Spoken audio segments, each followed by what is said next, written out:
Un peu en retard, mais les vacances ne sont pas encore terminées. Voici mon book haul de l'été.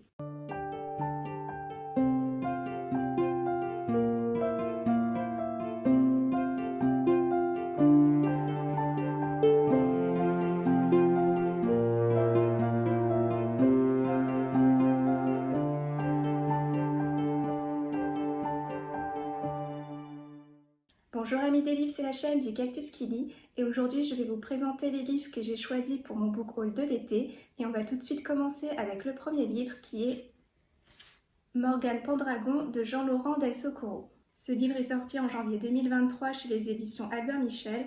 J'avais beaucoup aimé Boudica du même auteur et c'est donc avec un réel plaisir que je vais m'essayer à cette nouvelle histoire. Il s'agit d'une revisite des légendes arthuriennes avec une place plus importante accordée aux femmes car là c'est Morgane Pendragon qui retire l'épée du rocher et non Arthur.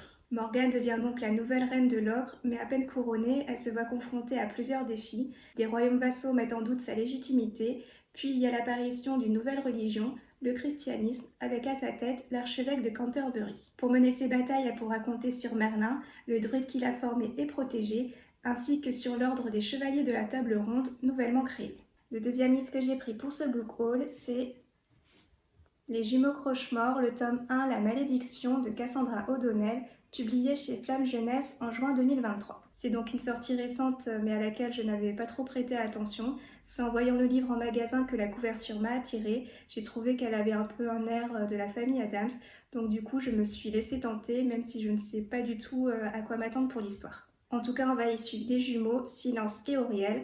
Après des années d'exil, ils vont se faire rappeler dans le manoir familial par des grands-parents dont ils ne soupçonnaient même pas l'existence.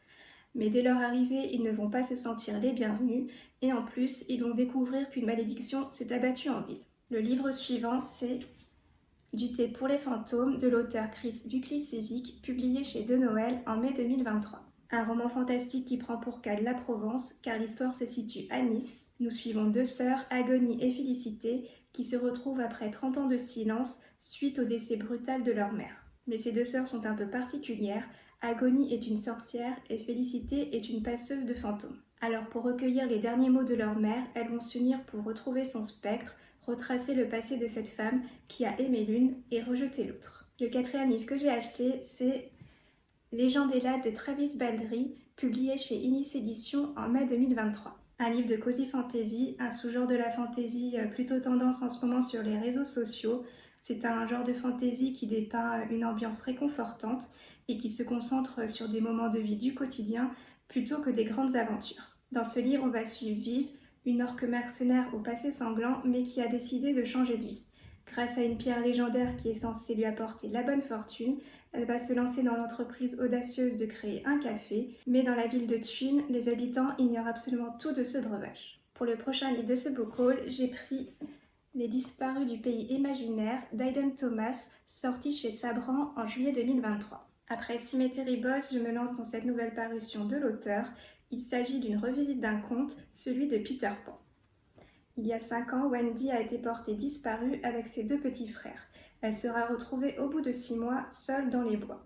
Quelques années plus tard, deux enfants disparaissent à nouveau, rappelant à Wendy de sombres souvenirs.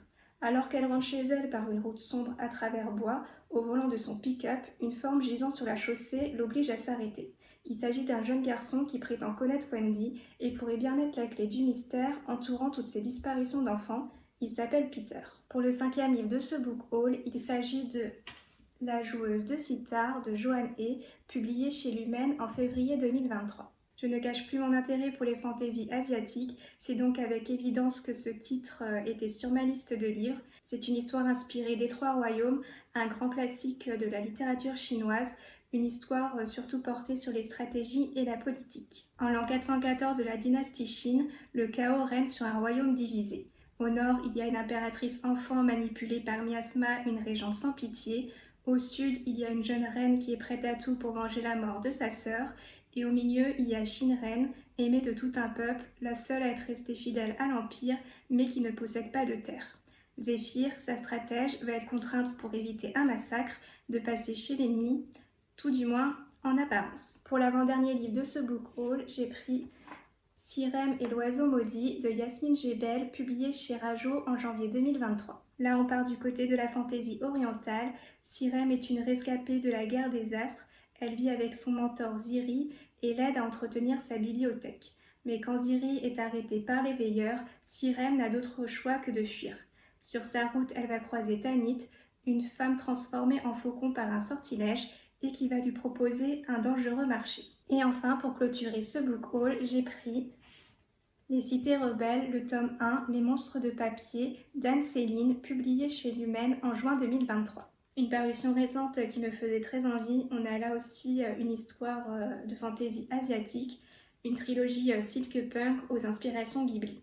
Pour la 4e de couverture, on a Kurara n'a jamais connu d'autre vie que celle de servante au Midori, un immense hôtel flottant dans le ciel. Un jour, pourtant, le gigantesque vaisseau est attaqué et abattu par un Shikigami, un de ces redoutables monstres de papier qui de temps à autre perdent la raison et sèment la destruction au sein de l'Empire.